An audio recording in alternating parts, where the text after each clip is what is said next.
Good morning everyone, welcome back to the channel to a new blog. আশা করি সবাই সুস্থ আছো, ভালো আছো, স্বাভাবিক আছো, আমরাও ভালো আছি এখন। আর কয়েকদিন একটু ব্লগ স্কিপ করে করে যাচ্ছে, কারণ এই কদিন খুব ব্যস্ততার মধ্যে দিয়েই যাচ্ছিলো আমাদের, তাই জন্য দুদিন ব্লগ যায়নি ঠিক করে, গ্যাপে গ্যাপে গেছে। যেমনি আজকে কালকে গেছিলো, আজ যায়নি, আবার তার আগের দিন গেছিলো, এরকম গ্যাপে একটু যাচ্ছে। কিছু মনে করো না, একটু অ্যাডজাস্ট করে নিও। আর চেষ্টা করবো আজকে থেকে কন্টিনিউ ব্লগ আর দেওয়া রোজ যতটাই পারি না পারি, কারণ পুজোর সিজন এখন চাপ বেড়েছে, রিম্পার দোকানেও চাপ বাড়বে, আমাকেও এদিকে চাপ বাড়বে, কারণ কাল বৌদির ওটি হবে, আজকে ভর্তি হবে। সেই ক্ষেত্রে দোকানেও আমাকে একটু বেশি সময় দিতে হবে, আমি হয়তো সেরকমভাবে বেরোতে পারবো না, আর রিম্পারও দোকানে চাপ বেড়ে যাবে। সেই নিয়ে চলবে আর কি। আর এখন আমরা যাচ্ছি হচ্ছে আমাদের দমদমের থিজিমে। রিম্পার একটা এক্স-রে বাকি ছিল, সেদিন হয়নি, তাই আজকে হবে, তাই এখন নিয়ে যাচ্ছি রিম্পাকে। তারপর রিম্পাকে ছেড়ে এসে আমি দোকানে ঢুকবো। চল চলো। এটা কি? তোমার টিফিন। ও, আমার টিফিনে কি আছে? চাউমিন। দেখো দেখি। আহা, ঠিক আছে, তোমায় ছেড়ে, মানে তোমাকে আবার বাড়ি ছেড়ে আমি যখন দোকানে ঢুকবো তখন চাউমিনটা খেয়ে নেবো। পিচকু পিচকু নিয়ে নিও। পিচ্ছু পিচ্ছি যা পাচ্ছে বলছে। বলেছি না, এই গাছটা কোনো নিরাশ করে না। একটা, দুটো, তিনটে, আজকে এইটাও হয়েছে। এই গাছটা মাঝে মধ্যে হয়, পিঙ্ক জবাটা। আর সাদা ফুলটা তো রোজ হচ্ছে এখন, রোজ। হ্যাঁ, এটা হচ্ছে, এটা কি বলে জানো? অ্যালাগন্ডা না? এটাও প্রতিদিন ফুল দেয়, অ্যালাগন্ডা। চল।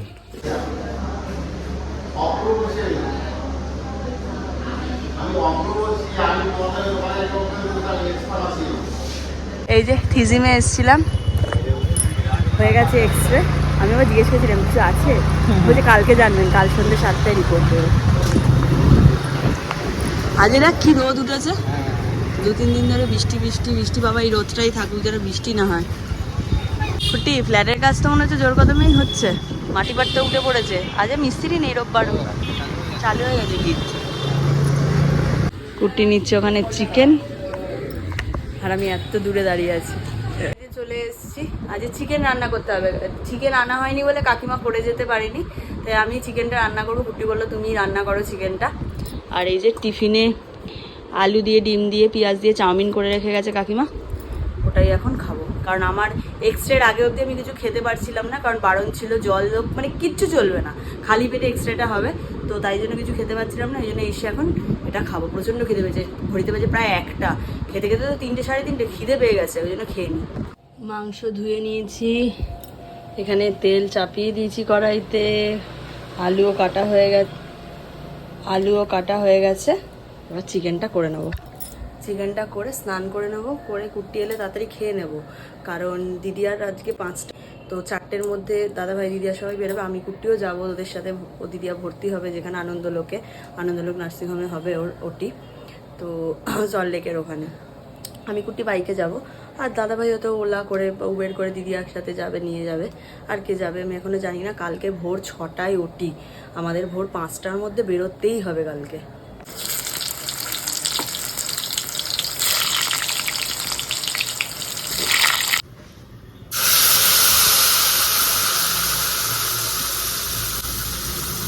মশলাটা কষিয়ে নেব, এর মধ্যে পেঁয়াজ, আদা, রসুন, টমেটো, জিরে গুঁড়ো, ধনে গুঁড়ো, লঙ্কার গুঁড়ো মানে কাশ্মীরি লঙ্কার গুঁড়ো, গরম মশলা গুঁড়ো, সব, নুন, চিনি সব কিছু দিয়ে একবারে মিক্সিতে পেস্ট করে নিয়েছি।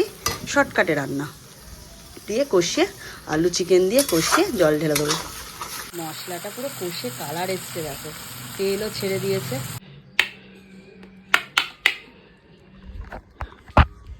স্নান কমপ্লিট করে চলে এসেছি, ঘড়িতে বাজে 3:35। কুটি এখনও আসেনি, আমার স্নান হয়ে গেছে। আমি লাঞ্চটা কমপ্লিট করে নিই, ও এলেই স্নান করবে, খাবে, তারপরেই আমরা বেরোবো দিদিয়াকে নিয়ে ভর্তি করাতে, মানে আনন্দলোকে, যেখানে ও রুটি হবে কালকে। আমি আমার লাঞ্চ নিয়ে বসে পড়েছি, ভাত, উচ্ছে আলু পেঁয়াজ দিয়ে ভাজা আর চিকেন। খুব খিদে পেয়েছে, খুব জোরসে খিদে পেয়েছে। আমি আবার রেডি হয়ে গেছি, কুর্তিও চলে এসছে, ও রেডি। দিদিয়া দাদাভাই এই জাস্ট রওনা হলো। দিদিয়া ভীষণ কাজ ছিল, এত মনের মধ্যে কষ্ট হচ্ছে না, মানে দেখো একটা সিজারের পরও প্রথম আবার কোনো কিছু ওটিতে যাচ্ছে, আর বিশেষ করে সোনা বাবাকে রেখে যাচ্ছে, তার জন্য ওর বেশি কষ্ট হচ্ছে বুঝতে পারছি। তবু আমরা ওর সামনে শক্ত ছিলাম, বাট খুব কাঁদছিল, খুব কষ্ট লাগছিল। আমি বললাম যাও এগো তোমরা, আমি আর কুট্টি যাচ্ছি। ওরা উবেরে করে বেরোলো, এবার আমি আর কুট্টি বাইকে করে যাবো। স্যার চলুন, লেক টাউন ধরবো আমরা, লেক টাউন ব্রিজ ক্রস করে সল্টলেকের দিকে যাবো। এটা এসে আমরা সিগন্যাল খাবো না, হতেই পারে না বলো। খুব রেয়ার হয় যেটা আমরা ঠিক চিনি না, তাই জন্য ম্যাপ চালিয়ে যাচ্ছি। 11 মিনিট দেখাচ্ছে। ভর্তি ওদের কালকে এই যে দিদিয়া নার্সিংহোম আনন্দলোকে আছি আমরা, যেটা করুণাময়ীতে আর কি।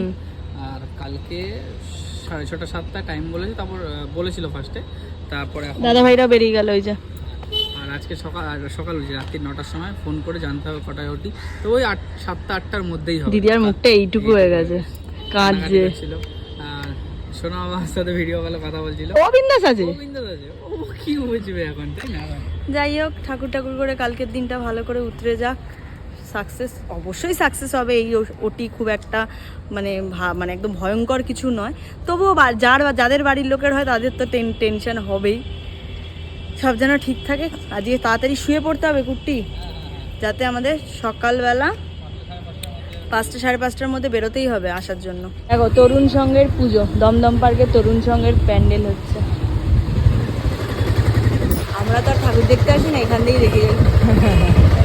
এখন আমরা সোজা যাচ্ছি গোড়া বাজার। একবার গোড়া বাজারে 2-3টে জিনিস কেনার আছে, মানে আমার শাড়ির কাজের জন্য 2-3টে জিনিস কেনার আছে।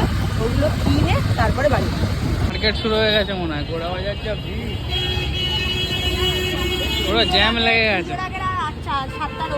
হ্যাঁ, রাখিও তো আছে, রাখি কবে দেখি সবাই রাখি কিন্তু। পুজোর কেনাকাটা শুরু হয়ে গেছে সবার, গোড়া বাজার ভিড়ে ভিড়। আমাদের হবে না মনে হচ্ছে।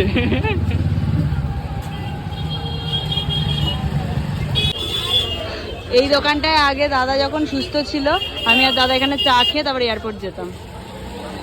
খাও, আমি খাবো না, আমার গ্যাসের ব্যথা হচ্ছে, দুধ চা খাবো না বাবা। তুমি সিঙ্গারা খাবে? ইচ্ছা করছিল কিন্তু খাবো না।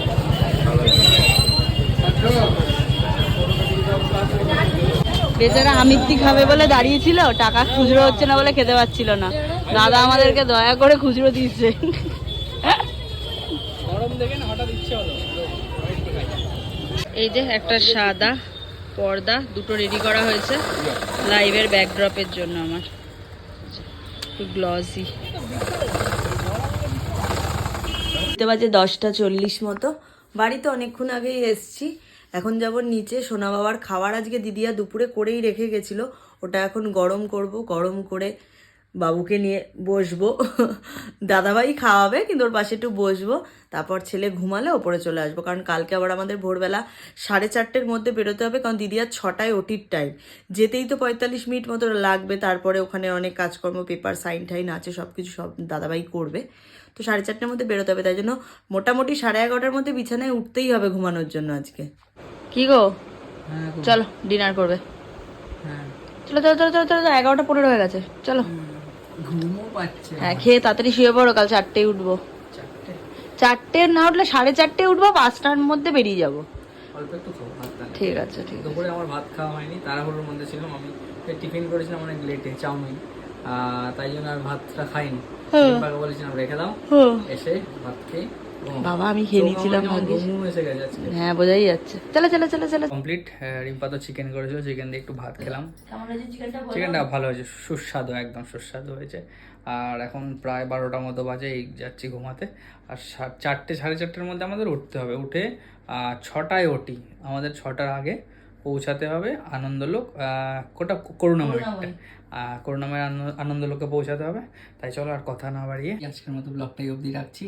যদি কিছু ভালো লেগে থাকে please like, comment, share and subscribe. আর যারা ফেসবুক পেজ লুকমাই লাইফস্টাইল থেকে দেখছো, বা রিম্পার পেজ ঋতুশ্রী দাস থেকে দেখছো, কারণ রিম্পার পেজে এখন প্রতিদিন ভিডিও, ছোট ছোট রিলস, শর্ট ভিডিও অনেক কিছু যায়। পারলে গিয়ে রিম্পার পেজটাও ফলো করতে পারো। ঋতুশ্রী দাস, ঋতুশ্রী দাস, RITUSHREES। আর সবাই প্রে করো বৌদির অপারেশনটা যেন ঠিকঠাকভাবে হয়ে যায়, সাকসেসফুল হয়। আর কালকে সকালবেলা তো যাচ্ছি, কি হবে কি না হলো তোমাদেরকে সব ডিটেলসে জানাবো কালকে আবার। তো টাটা, গুড নাইট, সবাই প্রে করো প্লিজ।